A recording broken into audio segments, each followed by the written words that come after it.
प्यारे छात्रों, एक बार फिर आपका इस ज्ञानदीप चैनल में हार्दिक स्वागत। मैं योगंबर ध्यानी, राजकीय इंटर कॉलेज मुंदाल, फिर आपके बीच में। अब जैसे आपको पता है कि हमने पिछला हमने पीरियड लिया था वो सरल समीकरण हमने पढ़ा था, और आज हम आपको जो है सरल समीकरणों के अनुप्रयोग के बारे में कुछ जो है इसका दैनिक व्यवहार में कैसा प्रयोग होता है, तो इसके व्यावहारिक प्रयोग हम जो है आज पढ़ेंगे। ये बहुत ही अच्छा, आप जटिल से जटिल समस्याएं जो है इस प्रकार से आप कर सकते हैं। आपने अपनी टेक्स्ट बुक निकाल ली होगी, आप अपनी कॉपी पेंसिल लेके बिल्कुल रेडी होंगे। तो चलो शुरू करते हैं।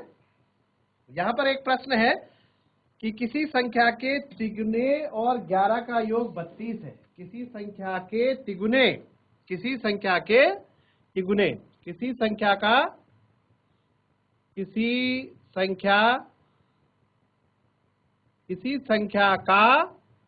तिगुना, किसी संख्या का तिगुना और उसमें हमने 11 जोड़ना है, तो इस प्रकार से हमें जो है 32 प्राप्त होता है। इस प्रकार से हमें 32 प्राप्त होता है। एक उदाहरण आपको मैं बता रहा हूं। यहाँ पर किसी संख्या का तिगुना और 11, लेकिन हमारे को यहाँ पर संख्या ही पता नहीं है कि संख्या क्या है, और यहाँ पर हम जो है इसको ऑरली भी नहीं कर सकते हैं। तो यहाँ पर हम जो है पहले हम जो है बीजगणित के माध्यम से जो है समझेंगे कि माना संख्या x है, माना संख्या x है, माना संख्या x है, लेट नंबर भी x, लेट नंबर भी x, और इस संख्या का 3 गुना यानी 3 से गुणा कर देंगे, तो संख्या का 3 गुना, संख्या का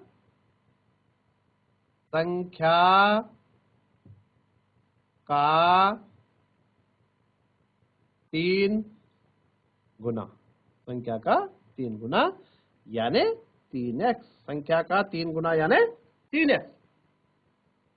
अब हमने इसमें 11 जोड़ना है, अब हमने इसमें 11 जोड़ना है, तो 3x धन 11 और ये हमें जो है 32 दे रखा है। किसी संख्या का 3 गुना और 11 का योग 32 है। किसी संख्या का 3 गुना और 11 का योग 32 है, तो हमें वह संख्या ज्ञात करनी है। तो वही प्रक्रिया आपको पता है कि जो चर राशि है उसको हम बाईं तरफ रखेंगे। 3x बराबर ये 32 दाहिनी तरफ है और माइनस 11, तो 3x बराबर 32 में से 11 घटाएंगे तो ये बच जाता है 21। तो x 3x यानी आप किसी भी 3 वस्तुओं का मूल्य 21 रुपए है, तो एक वस्तु का मूल्य जो है ये 3 बटे में आ जाएगा इसके, तो x बराबर 21 बटे 3 बराबर 7। इसकी हमने जैसे हम प्रश्नों में कर रहे थे कि भाई आपने जांच करनी है, तो यहाँ पर आप जांच कर सकते हैं, यहाँ पर आप जांच कर सकते हैं कि आपका उत्तर सही है या नहीं है, आपका उत्तर सही है या नहीं है। तो आप देखेंगे कि हमने x की जगह जो है 7 रखना है, तो किसी संख्या का 3 गुना यानी 7 का 3 गुना हो गया हमारा 21, और उसपे अगर हम 11 जोड़ते हैं 21 धन 11 बराबर 32, इसका मतलब हमारा उत्तर जो है सही है। तो प्यारे छात्रों, मैं आशा करता हूं कि आपकी जो है ये बातें सब समझ में आ रही होंगी। अगर आप गणित में स्टेप वाइज करेंगे तो कोई भी ऐसी चीज नहीं है कि जो आपकी समझ में ना आए। तो मैं आशा करता हूं कि ये बात आपकी समझ में आ गई होगी और आपने नोट भी कर ली होगी। अब मैं आपको नेक्स्ट क्वेश्चन बता रहा हूं। नेक्स्ट क्वेश्चन है कि वह संख्या ज्ञात कीजिए जिसका 1/4 7 से 3 अधिक है। 1/4 माना जो है संख्या जो है, माना संख्या जो है, माना संख्या बराबर, आप कोई भी चर ले सकते हैं, A B C D X Y Z N M, कोई भी ले सकते हैं। माना संख्या बराबर y, तो ये कह रहा है वह संख्या ज्ञात कीजिए जिसका 1/4 7 से 3 अधिक है। तो 7 से 3 अधिक मतलब हो गया 10, 7 से 3 अधिक हो गया 10। तो इसका जो चौथाई है इस संख्या का चौथाई, संख्या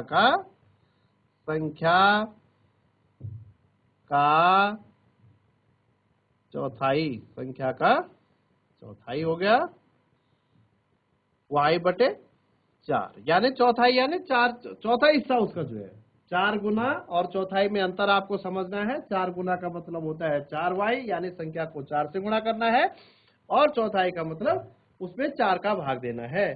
तो ये जो कह रहा है कि y/4, ये कह रहा है संख्या का चौथाई जो है क्या है, 7 से 3 अधिक है, 7 से 3 अधिक है यानी 10 है। तो ये आप नीचे इसके 1 रखेंगे तो y बराबर क्या हो जाएगा 40, y बराबर 40। तो ये y संख्या आपकी 40 आ गई। तो 40 का जो चौथाई है वो 10 है, और 10 जो है वो 7 से क्या है 3 अधिक है।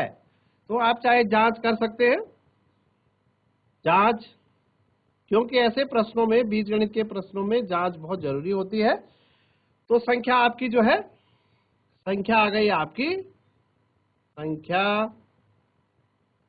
बराबर 40, और 40 इसका जो चौथाई होगा, चौथाई हिस्सा क्या होगा इसका, यानी चौथाई हिस्सा होगा वो 1/4, यानी 40 का 1/4 हो जाएगा, और 4 दशंकी 40 हो जाएगा, तो यानी 10 हो जाएगा। तो चौथाई 10 हो गया। तो वो वही बात कह रहा है कि संख्या का चौथाई 7 से 3 अधिक है। तो 7 से 3 अधिक जो है हमारा 10 ही होता है ना। अब हम आपके जो नेक्स्ट जो एक्सरसाइज है वो है 4.4। आप अपनी एक्सरसाइज 4.4 निकालिए, और ये इसमें लिखा हुआ है निम्नलिखित स्थितियों के लिए समीकरण बनाइए और फिर उन्हें हल करके अज्ञात संख्याएं ज्ञात कीजिए। तो बीजगणित में जो है, मैंने जैसे पहले भी बताया कि ये जो है बीजों का गणित है, और आप इससे कहीं जटिल से जटिल प्रकार की समस्याएं जो है क्या कर सकते हैं, हल कर सकते हैं। लिखा हुआ है एक संख्या के 8 गुने में 4 जोड़िए तो आपको 60 प्राप्त होगा। एक संख्या के, तो सबसे पहले आपको एक संख्या जो कह रहा है, वो जो एक संख्या कह रहा है वो आपको एक संख्या क्या है माननी पड़ेगी, एक संख्या क्या है माननी पड़ेगी, और फिर जैसे जैसे वो कह रहा है वैसे वैसे आप करेंगे। मैं लिख रहा हूं यहां पर संख्या का 8 गुना, संख्या के 8 गुने में, संख्या के 8 गुने में आपको 4 जोड़ना है, संख्या के 8 गुने में 4 जोड़ना है, जिससे कि आपको 60 प्राप्त होता है, जिससे कि आपको क्या होता है 60 प्राप्त होता है। तो संख्या का 8 गुना आपको पता है कि संख्या को जब आप किससे गुणा करेंगे, पहले संख्या मानेंगे, तो संख्या आपने मान लिया, माने जो है कोई भी चर राशि आप मान सकते हैं। तो माना मैं यहां पर आपको n मान दिया, माना संख्या n, माना संख्या बराबर n, माना संख्या बराबर n। अब संख्या का 8 गुना यानी 8 गुणा गए n, 8 गुणा गए n, और उसमें 4 जोड़ देंगे, उसमें जो है क्या कर देंगे हम 4 जोड़ देंगे, और उस 4 जोड़ने पर हमें 60 प्राप्त हो जाता है। ये समीकरण आपके पास समीकरण बन गई। समीकरण आप जानते हैं कि ये तराजू है और ये बैलेंस है, और इसमें बायां पक्ष और दायां पक्ष हमेशा आपस में क्या होता है बराबर होता है। तो ये हो गया भाई 8n धन 4 बराबर 60।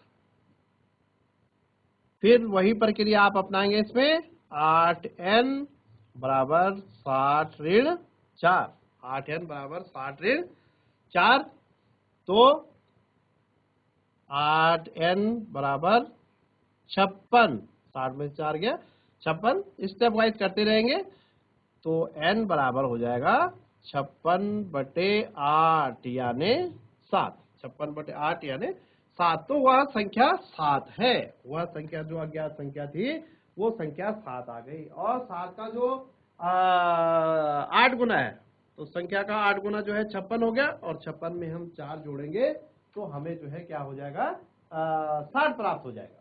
ठीक है, अब हम जो है, मैं आशा करता हूं कि आपने ये नोट कर लिया होगा और आपकी समझ में ये बातें आ रही होंगी। नेक्स्ट क्वेश्चन है, एक संख्या के का 1/5 घटा 4 संख्या 3 देता है। एक संख्या का 1/5 घटा 4, तो ये कह रहा है, मैं यहां पर आपको स्टेटमेंट बना देता हूं, संख्या का 1/5 घटा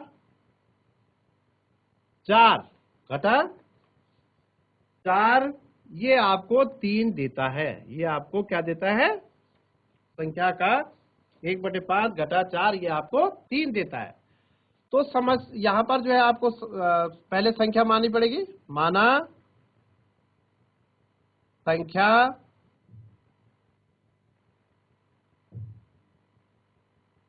बराबर n मान दिया मैंने यहाँ पर, क्योंकि आप ये आपको जो है पता है कि ये चर राशि है, तो आप इसको कुछ भी मान सकते हैं, मैंने n मान दिया यहाँ पर।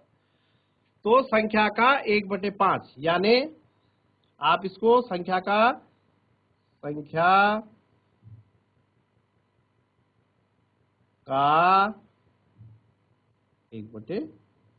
तो संख्या का 1/5 यानी n का 1/5, तो ये हो जाएगा।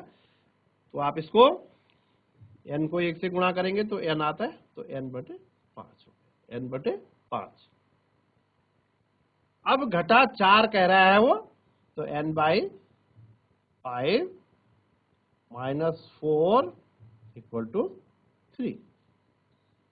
फिर आप जो है ये जो चर राशि है उसको बाईं तरफ ही रखेंगे, तो यहाँ n/5 = 3 + 4, 3 + 4 हो गया। इसको आप लिख सकते हैं n/, लिखते जाएंगे इसमें n/5 = 7, इसके नीचे 1 रखेंगे, तो इसका क्रॉस मल्टीप्लिकेशन करेंगे तो n = हो जाएगा 35, n = 35। अब यहां पर आप इसकी जांच कर सकते हैं कि संख्या का 1/5 यानी 35 का जो 5वां हिस्सा है, 35 का जो 5वां हिस्सा है वो 7 है, और 7 में से अगर हम 4 घटाएंगे तो हमें 3 प्राप्त होगा।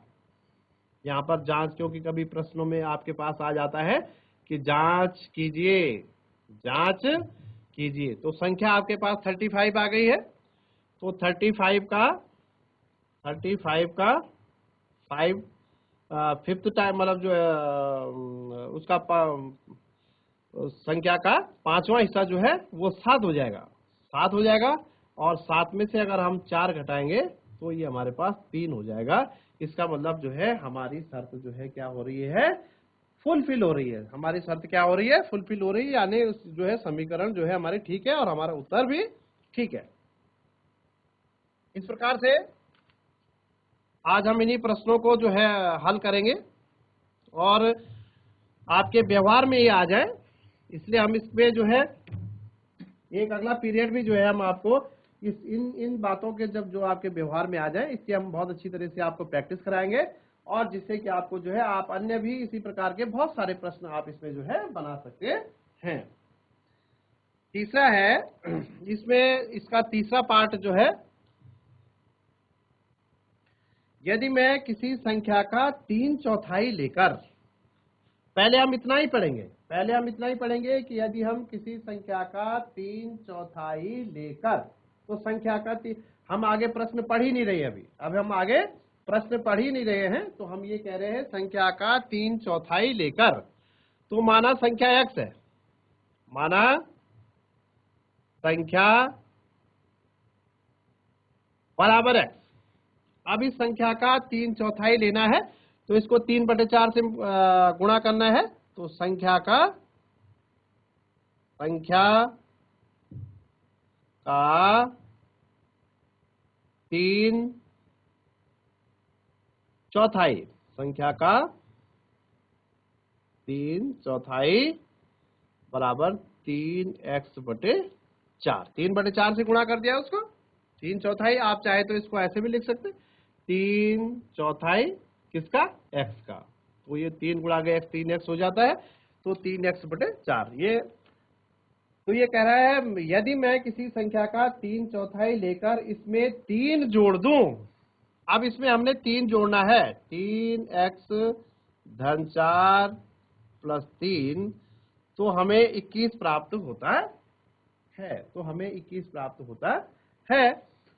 तो फिर हम इसको पक्षांतर करेंगे, 3 को उधर ले जाएंगे, तो ये हो जाएगा 3x/4 बराबर 21 ऋण 3। फिर जो है इसको हम जो है क्या कर लेंगे, 3x/4 बराबर 18, इसके नीचे हम 1 रख देंगे और वज्र गुणनखंड कर देंगे, तो 3x बराबर 18 चौको 72, 18 चौको 72, तो x बराबर हो जाएगा 72/3 बराबर 24। ये जो है कितना हो जाएगा, 24 हो जाएगा, 72/3 बराबर 24। अब आप इसको देखेंगे कि यहाँ पर आप कंफ्यूज नहीं होंगे कि कोई भी पूर्ण संख्या होती है उसके नीचे 1 हम रख सकते हैं, चाहे 1 है, 1/1 1 होता है, 2/1 2 होता है, तो प्रत्येक संख्या के नीचे जो है, प्रत्येक पूर्ण संख्या के नीचे 1 होता है, वो लिखा नहीं जाता है, लेकिन आप जब परमेय संख्याएं आप पढ़ेंगे तो परमेय संख्याएं में क्या होता है कि आप उनको p/, तो प्रत्येक जो पूर्ण संख्या होती है वो क्या होती है, परमेय संख्या होती है, इसलिए जो है हम इनके नीचे 1 रख सकते हैं, तो हमने 1 रखा इसके नीचे और क्रॉस मल्टीप्लिकेशन करके जो है ये आ गया, तो x बराबर क्या हो गया, 24 हो गया।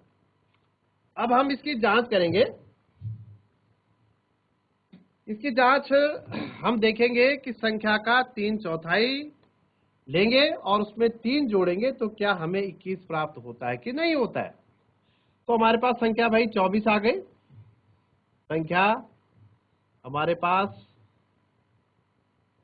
संख्या बराबर 24 है, संख्या बराबर 24 है, तो 24 का 3/4 हमारा ये हो गया, 4 छक्का 24, तो ये 18 हो गया, और 18 में अगर हम 3 जोड़ते हैं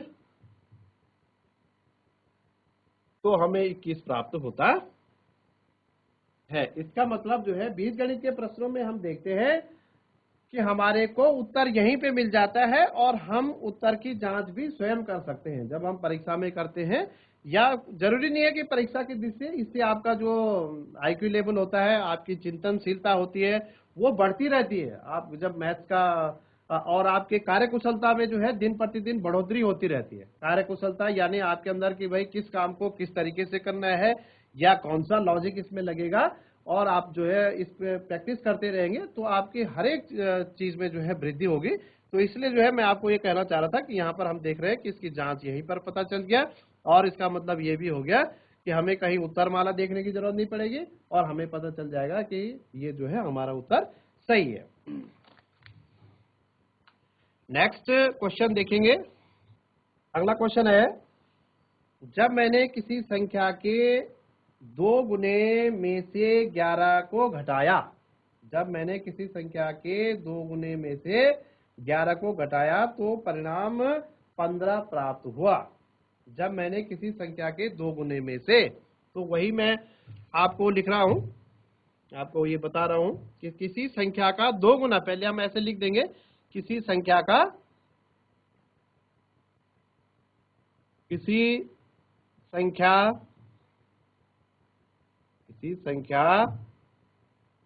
का 2 गुना, किसी संख्या का किसी संख्या का 2 गुना और इसमें से 11 घटाया, इसमें से हमने 11 घटाया तो हमें परिणाम 15 प्राप्त हुआ। ये हमने जो है जनरल तौर पर अपने एक रफली अपने आपने बना लिया, क्वेश्चन तो होता रहेगा, लेकिन हमने पहले अपने एक मोटे तौर पर जो है हमने लिख दिया कि किसी संख्या के 2 गुने में से 11 घटाने पर 15 प्राप्त होता है। अब हमें यहाँ पर संख्या प्राप्त नहीं है, संख्या हमें पर प्राप्त नहीं है, तो हम उसको मानेंगे एक चर राशि के रूप में मानेंगे। माना संख्या x है, माना संख्या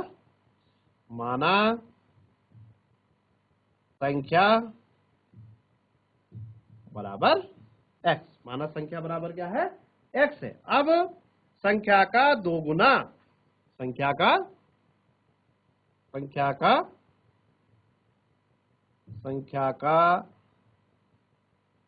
2 गुना, संख्या का 2 गुना, तो संख्या का 2 गुना जो है 2 गुणा गए x, तो यानी हम इसको 2x लिख सकते हैं, 2x हो गया। अब इसमें से हम 11 घटाएंगे, 2x माइनस 11 बराबर हमें 15 प्राप्त होता है, यानी रिजल्ट जो है हमारा, रिजल्ट जो है 15 है, तो रिजल्ट 15 है, तो हमने रिजल्ट को जो है राइट हैंड साइड में लिख दिया। तो 2x बराबर 15, इसका हम पक्षांतर करेंगे तो 11 का जो साइन है वो प्लस हो जाएगा, तो 2x बराबर 26, तो x बराबर 26/2 यानी 13, 26/2 यानी 13, तो वह संख्या 13 है। अब हमें यहाँ पर जो है ये भी देखना है कि हमारा उत्तर सही है या नहीं है, कि हमें जांच करनी है इसकी कि 13 हमारा आ रहा है या नहीं आ रहा है। तो किसी संख्या के 2 गुने में से अगर हम 11 घटाते हैं, जांच, यहाँ पर हम जो है जांच करेंगे, किसी संख्या का, तो संख्या 13 है आपके पास, किसी संख्या का 2 गुना यानी 26, किसी संख्या का 2 गुना यानी 26, तो 26 हो गया। तो आपको 26 में से हमने 11 घटाया, तो इसका मतलब जो है क्या हो गया, 15 हो गया। तो प्यारे छात्रों, ये इस प्रकार से बहुत सारे ऐसे क्वेश्चन आएंगे, हम अगले पीरियड में भी जो है ये इनको जो है आपको जब पूरी तरह व्यवहार में आ जाएंगे तो हम इसी पर जो है प्रैक्टिस करते रहेंगे। मैं आशा करता हूं कि ये बातें सब आपकी समझ में आई होंगी, आप इस लॉकडाउन में घर में पढ़ रहे होंगे और जो है अपनी जो गणितीय क्षमता है उसका सुधार कर रहे होंगे। अगर कहीं पर आपको नहीं भी आता है तो आप हमसे संपर्क कर सकते हैं, और दूरदर्शन के माध्यम से या यूट्यूब के ज्ञानदीप के माध्यम से या यूट्यूब के माध्यम से आप इसको दोबारा भी देख सकते हैं। Thank you.